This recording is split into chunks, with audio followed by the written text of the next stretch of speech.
Alright, gonna record a Sunday afternoon 200 now session.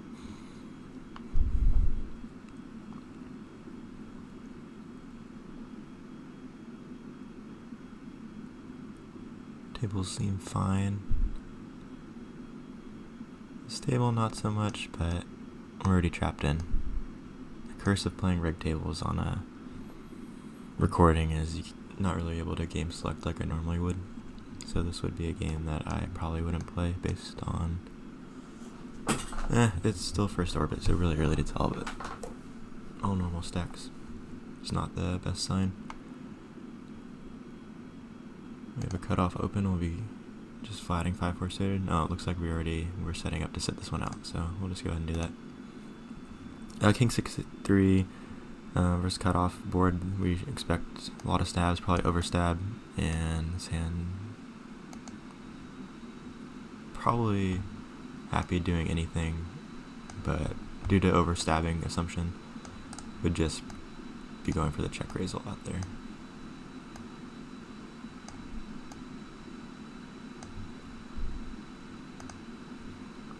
I'm not sure what our turn probe sizes are going to be like here, if we're going to split and whatnot.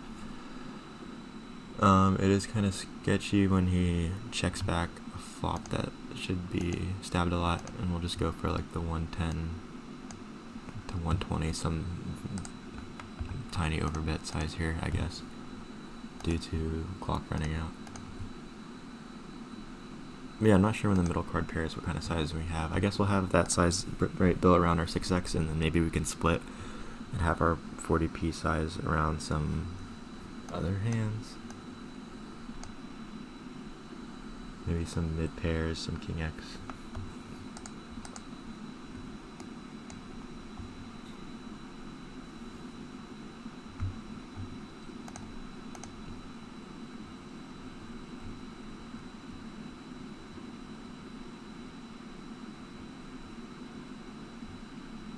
Like here we have a bet, check, check, and then pot size bet.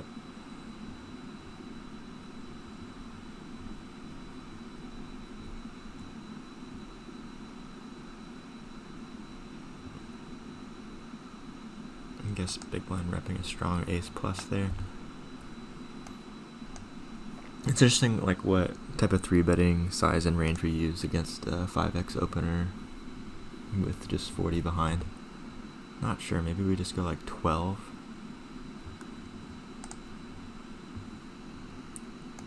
And just maybe slightly looser than normal. I'm not sure. The ability for him to rejam, I guess, is pretty bad. Maybe we'd want to tighten up a bit.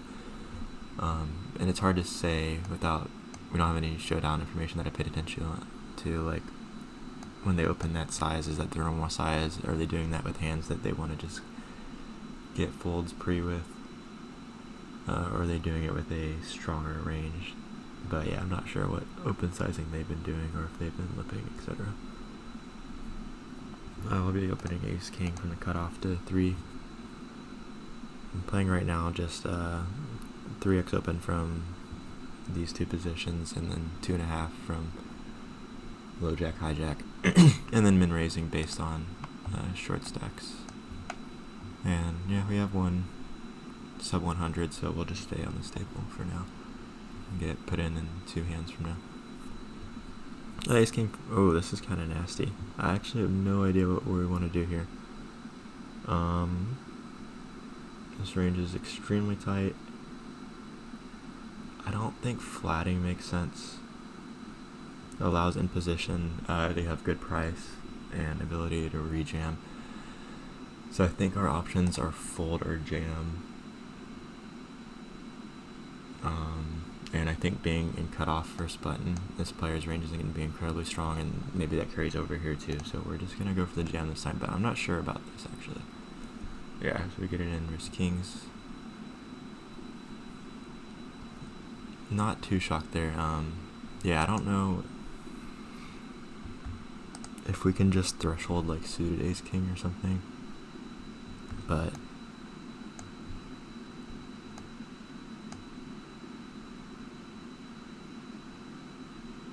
wondering, yeah, House seat 4 will play with jacks there. Cold 4 bet, and then rejam is super strong, so if they're just like snapping, mucking jacks, then that's pretty bad for us.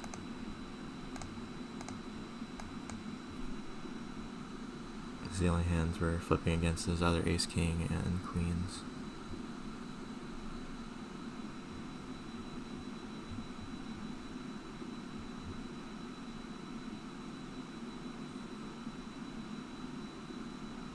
Yeah, so it's 15 combos we're flipping against versus 6 we're crushed by. Maybe it's fine. Not too sure, yeah. Short stacks will be raising the 7-5 suited here. On table 2.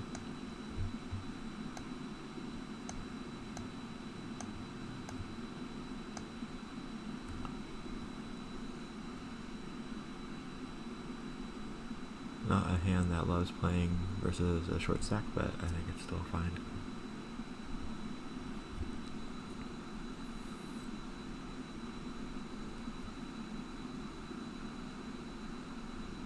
On this board, I assume we go like 50p plus on if we're going to be taking a betting action. We pick up some equity.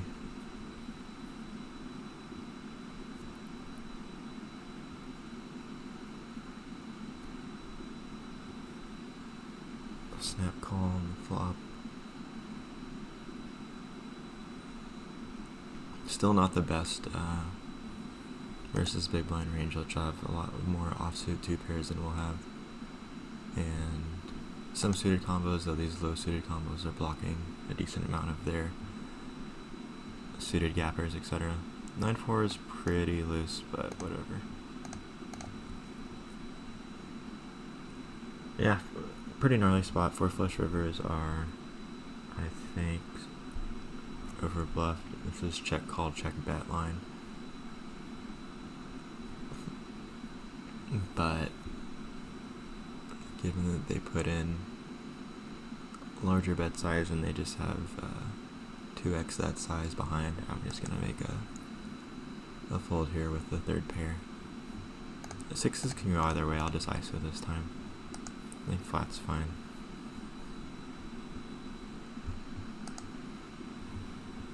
As with the 7-5 suited, these pocket pairs aren't going to perform as well when we start to get to these depths.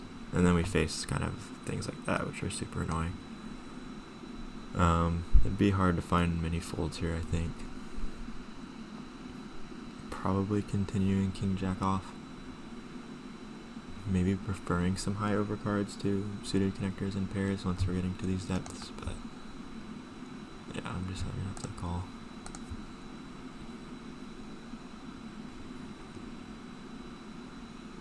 Yeah, we don't have much of a sample, and I don't have too many other things, so goes for the check. I think this combo is fine to bet. Flop will miss a lot with his Broadway stuff, and we have double backdoors, and his hand likes protection, so based on that I'll just go for smaller size and folding jack 9. And yeah, I'm just getting double trapped all over the place. We'll continue here. Decent card for us.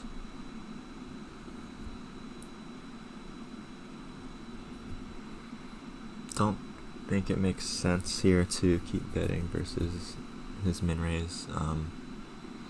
Guess he's repping quite polar. If we do bet, it'd be small, but now he has the ability to jam on us super easily if we go for another third pot bet, right? So I don't think it makes too much sense. Queen 9 suited, I don't know if it gets in here in the low jack, but I'll go for it this time. I'll just check back the 6s. An interesting bluff catching spot. I guess the only bluffs like we really see is like ace king type of stuff. I'm assuming given this price he could be over bluffing pretty easily, but it's also a concern when fish like leave some unreasonable amount left in their stack. It seems like very milky. Queen 9 suited, these are just 4-bet or fold, I think, and not getting too out of line here in these positions very often. Sure, sometimes it's fine, but yeah, not this time. And we'll just go for the hero call with 6s. Yeah, we just got smashed by kings. Definitely max value there for them. Well played. I'm not too sure how to react to all the the tricky min clicks and such, but should probably just go with the function of assigning them really strong limp re-raising ranges. So yeah, I think pretty big mistake on my end there. Not sure how much I can chalk up to tilt, but been stacked a few times in the session, so it could be influenced by that.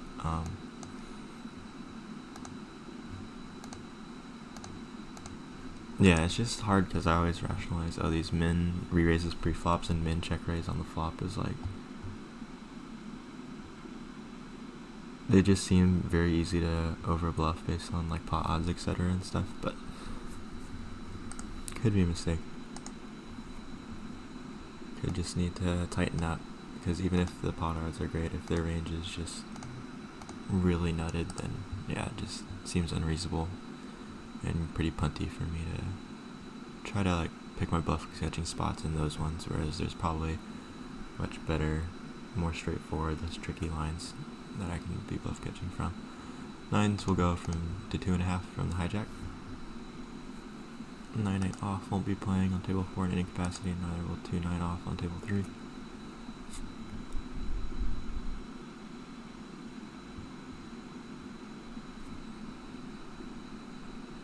Pocket 9s in position, I think, will mostly call, and then maybe throw in an occasional 4-bet, but probably not as often when we're in the hijack. Ace 10 suited will be open from the low jack.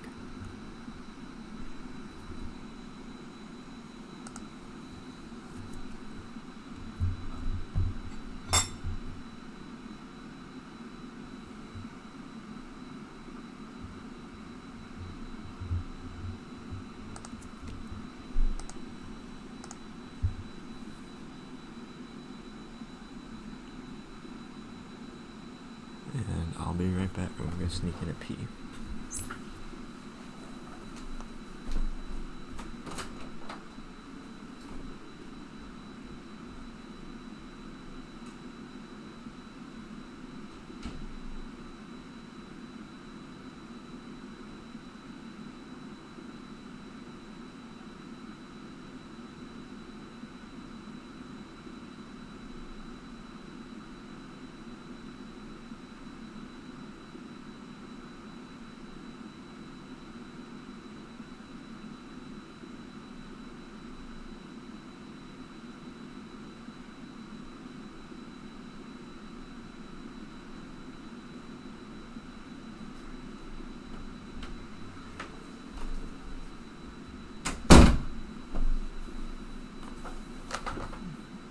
Alright, looks like not much went on. Just gotta fold a bunch of offsuit trash.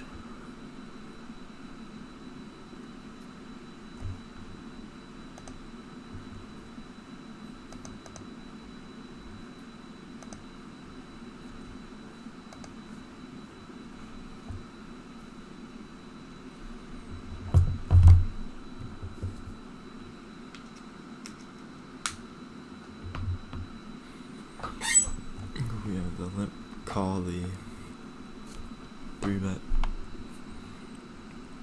late position formation. We have this really loose, possibly aggressive guy. Left to act. Call.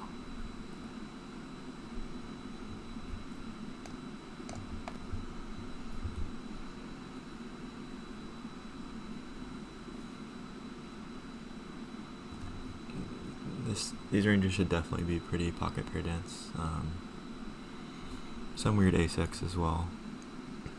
We get a check shove. This guy's still, I think, fairly uncapped. I assume he imagined this guy to shove a lot at this SPR, especially when check 2. Fish probably overstab, especially on ace-high boards. And we get a call, so this is pretty strong range too, just calling. Just seems like fairly milky of c3.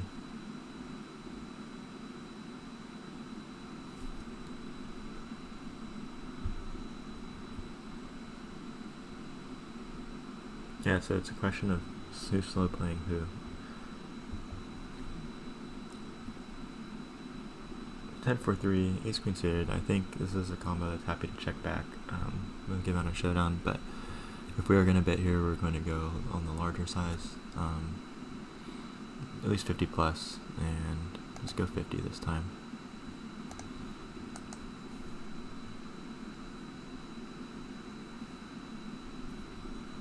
I pick up a gut shot as well, and this card doesn't change anything, so I think we can start pulling more. Let's see what happened here. We had check, check on the turn, and then check, and this guy shoves river. So pretty much repping a jack and hoping to get called by an ace. Hard to find many bluffs unless they're turning with spades.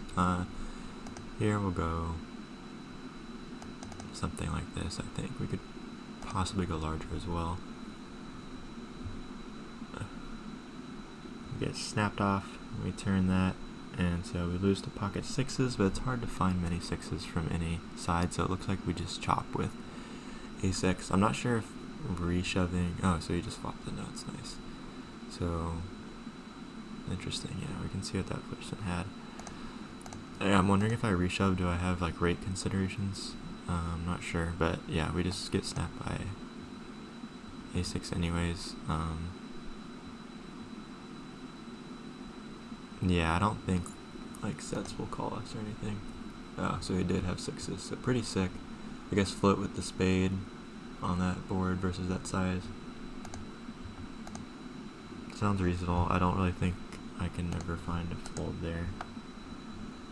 Sevens with imposition caller, we'll be just checking that over. And let's see what that other hand was. Oh, the other hand, the guy had king jack over here, so just kind of cooler spot with boat over trips looking kicker. If we want to have a delayed c-bet here, it seems not like we really want it. We can get value from worse pairs and stuff. Maybe some king high, but I think this hand is fine to check.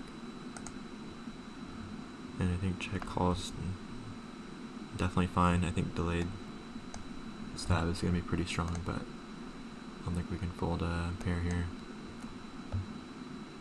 And probably call off.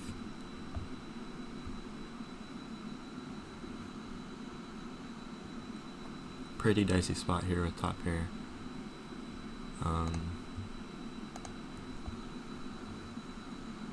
going to go for the catch.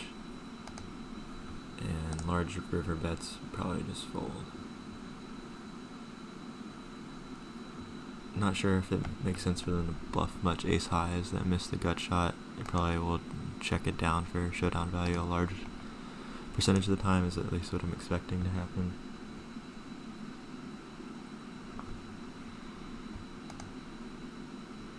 And yeah, so hopefully they just have missed ace-x gut shot. Maybe some type of hand like 7-8. Maybe some nonsense. Maybe like a worse 6 that wanted some protection. Can also lose the tons of 7s and stuff as well. But yeah, no sense in betting here. And so yeah, they had the gut shot on the I guess on the flop, and continued barreling, and then binked on the river.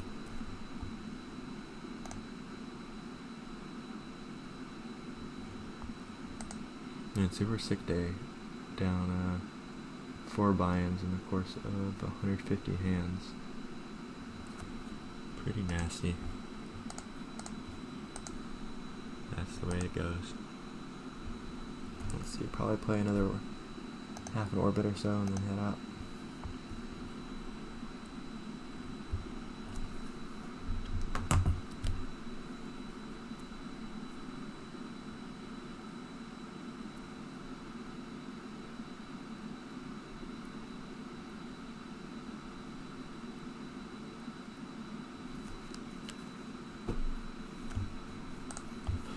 Yeah, go ahead and start marking our table closures.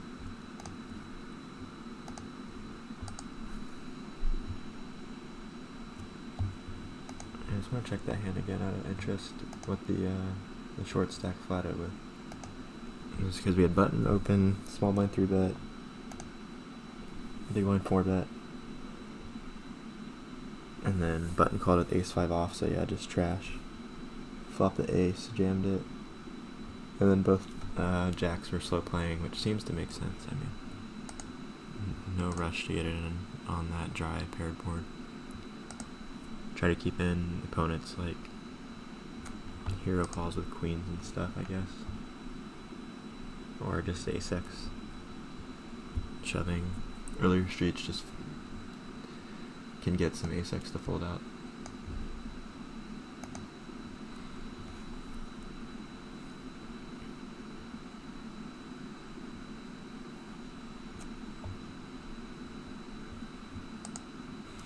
It's like this table is done.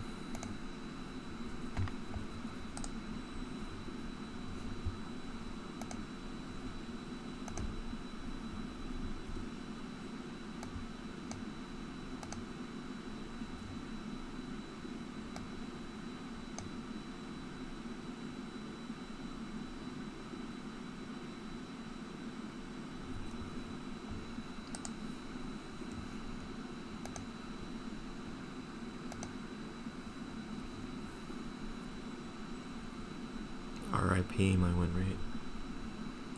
-4 buy-in. Over 100 hands always feels gnarly.